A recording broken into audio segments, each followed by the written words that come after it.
AI is not coming for your seat. It is coming for your ceiling.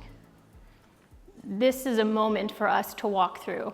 AI is going to dismantle perhaps some of the channel and tech, yes, but that's a moment for us to walk through it. What differentiates us is how all of us in the channel can use them, deploy them, structure them in our organizations to solve problems for our own enterprises, for our competitors, and make them a strength.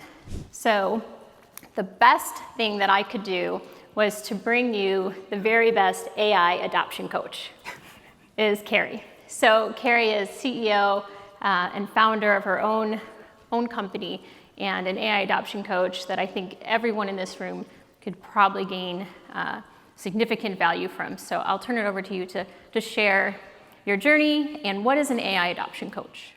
My name is Karrie Sullivan. Thank you for inviting me. And I have been doing tech adoption and transformation for years and years. I invented a method using AI and psychology to make behavior change and tech adoption happen very, very quickly and with very little anxiety in the organization. A lot of the things that hold us back from adopting something new is actually a phase that we all go through in our lives, or a lot of us go through in our lives, and it's rooted in uncertainty. It's really about understanding where people are in their lives right now, how they learn, and how they adapt to ambiguity. And that it's really, the method is really about making sure that people feel seen, because when people feel seen, they will change their behavior. They won't do it because you tell them to. They will do it because they want to fit in.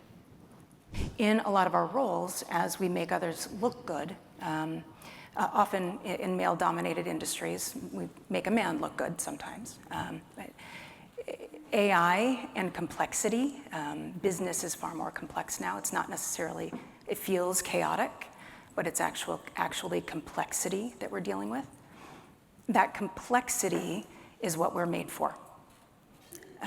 All of the women in this room who solve complex 3D problems, people Tetris and partner Tetris, and do those problem-solving things all day, every day, this is your moment. And what we're seeing in the data and the behavior is that people who solve those complex problems are being invited into the C-suite to have the conversation around what do we do about this, because their boss can no longer answer all of the questions.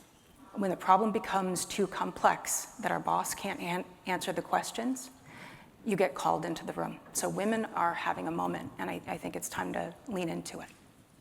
It's about giving yourself permission to come first. Yes.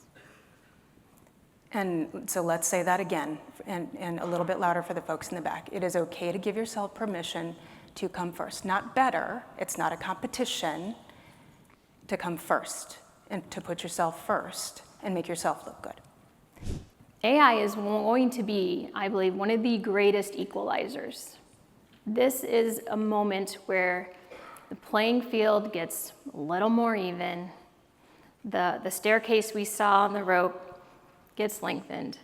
But this is a moment not to fear, but not to be intimidated, but to be inspired. Because to equalize us in the work that we're doing and not doing busy work, there are things that we're writing executive briefings or doing slicks or PowerPoints that once took days. You all know this, you've all been doing this work for some time, that you are now getting done in hours, right? That is the redesign of the workforce. That's the reshaping of the workforce that unfortunately has these catastrophic headlines right now. Organizations maybe aren't shrinking, they are redesigning and reshaping. But this is an equalizer moment for us, to not spend so much time on busy work, but to really put strategic thought into what's next. You guys can do this. You can see this as an opportunity, and part of seeing it as an opportunity is making sure that you are leaning into your own growth and paying attention to those power tools signals in the room, and not letting any one of those power tools that are used with you in the room let you take that step back into making other people look good. Step up.